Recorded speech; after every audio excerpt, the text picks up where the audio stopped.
Horses out, we have Packet Racket, past the begin, moving up, Chapel Garden on the outside now is Alazam, Imperial Story, Fly, Aray Fly, Simple Beauty, second last, and Bloody Budge is the early trailer. And going along for the first turn, we have Chapel Guard by about 3 for Balenka. Right there in second is Fly, Aray Fly. Salazam is racing in third. Imperial Story in fourth. Danori inside, Packet Raqueta. Simple Beauty and Bloody Budge trails the field by about 8 to 9 lengths up the pace. Chapel Guard by about a length and a half. And in second is Fly, Aray Fly, Simple Beauty. Now trying to get closer in third. Alongside Ford, Salazam, Packet Raqueta, Imperial Story, and Bloody Budge. Chapel Guard by only 2 lengths.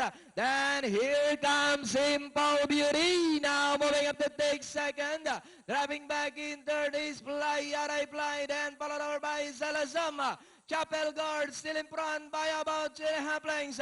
The Simple Beauty now in second. But it's still Chapel Guard by about 4 lengths. The Simple Beauty now to take second. Down on the inside third is Imperial Story. But it's still Chapel Guard. Then finally Chapel Guard, Simple Beauty. Then comes Imperial Story. Number 6, Zalazam.